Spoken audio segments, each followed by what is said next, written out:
Hello friends, please subscribe कीजिए मेरे channel को और बेल आइकन पर प्रेस कीजिए मेरी लेटेस्ट सभी वीडियोस को सबसे पहले देखने के लिए। ये प्रोसेस बिल्कुल फ्री है। Hello friends, my name is Ashish Rathore, I am back with another video. दोस्तों, आज पेंटोग्राफ की वीडियो का दूसरा पार्ट में ले आया हूँ आपके लिए। और आज के पार्ट में सबसे इम्पोर्टेंट चीज़ मैं समझाऊंगा पेंटोग्राफ का अप होना और डाउन होना। और फ्रेंड्स, चलिए स्टार्ट करते हैं। दोस्तों, इंडियन रेलवे में आपको सबसे ज़्यादा क्यूरियोसिटी रहती ज़रूर होगी पेंटोग्राफ को देखते वक्त कि आखिर ये किस तरीके से ऊपर होता है, किस तरीके से डाउन होता है और कैसे अपनी जगह पर लगातार बना रहता है। सो फ्रेंड्स, यही मैं आज आपको समझाने वाला हूँ। पेंटोग्राफ के बारे में जितना भी मैंने समझाना चाहा था वो मैंने समझा दिया है पहले पार्ट में। और इस पार्ट में अब मैं शुरुआत करता हूँ सर्वो मोटर से ही, क्योंकि सर्वो मोटर पे ही ख़त्म करा था।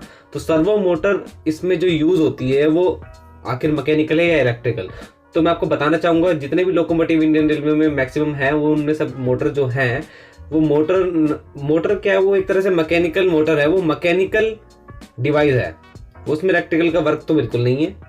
तो दोस्तों, इस सर्वो मोटर को 3 से 4 नाम से पुकारा जा सकता है। सर्वो मोटर भी इसे कहते हैं, इसी नाम की वजह से बहुत डाउट हो जाता है कि इलेक्ट्रिकल है या मैकेनिकल। और इसको मेनली कहते हैं एयर मोटर, न्यूमेटिक मोटर या फिर कंप्रेस्ड एयर इंजन, जो कि कंप्रेस्ड एयर पे काम करने वाला डिवाइस है, मैकेनिकली डिवाइस है। और इसमें क्या होता है, जब भी कंप्रेस्ड एयर आती है अंदर, उसके बाद इसमें जो एक स्प्रिंग होता है, स्प्रिंग पिस्टन से कनेक्टेड होता है। जब इसमें प्रेशर पड़ता है तो ये लीनियर मोशन करता है। लीनियर मोशन फॉरवर्ड भी हो सकता है और जैसे ही प्रेशर कम होगा बैकवर्ड मोशन होगा। तो ये लीनियर मोशन करने वाला डिवाइस है, जिसे हम कंप्रेस्ड एयर इंजन कह सकते हैं, न्यूमेटिक मोटर भी कह सकते हैं या एयर मोटर भी कह सकते हैं। रोटेटरी मोशन इसके अंदर नहीं होता है।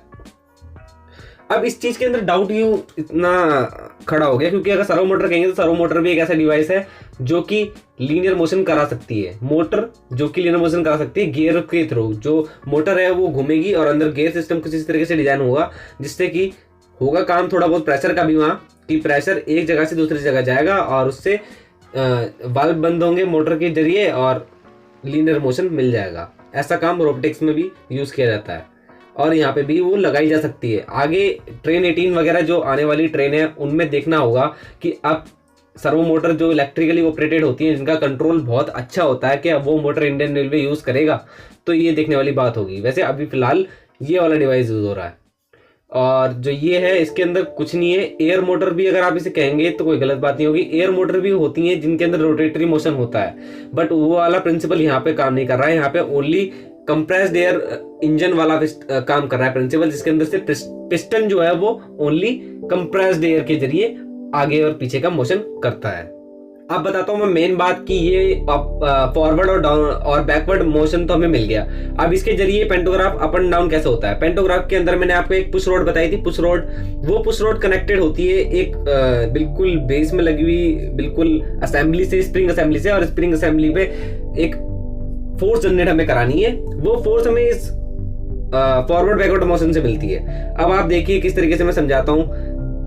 इसमें मैंने एक लकड़ी लगा रखी है और मैंने डायग्राम बना रखा है। आप इसमें देख सकते हैं एयर इनलेट हो गया और एयर प्रेशर लग रहा है। जैसे ही आपका ये स्प्रिंग टाइप का जो आपका पिस्टन है ये पीछे और आगे आ जाता है, वो भी प्रेशर के अकॉर्डिंग। तो 5.5 किलोग्राम पर मीटर स्क्वायर का जब हमने प्रेशर लगाया तो ये आगे की तरफ गया और उसके आगे जाने से जो ऊपर से इसके साथ जुड़ा हुआ जॉइंट है वो पीछे होने लगा। जैसे वो पीछे होने लगा तो इसके साथ एक इंसुलेटर भी कनेक्टेड है, आप देख सकते हैं। तो ये बिल्कुल एकदम पीछे आने लगता है धीमे धीमे। और जैसे ही पीछे आने लगता है तो स्प्रिंग असेंबली में बिल्कुल आखिरी में एंड में एक फोर्स लगता है जो कि रोटेटरी फोर्स होता है और वो बिल्कुल स्प्रिंग को पीछे खींचने लगता है। जब स्प्रिंग पीछे होने लगते हैं तो ये पुश रोड ऊपर होने लगती है। तो ये पूरा मोशन जो है, ये पूरा प्रोसीजर है, ये आपका रेजिंग का है। How the pantograph is raise.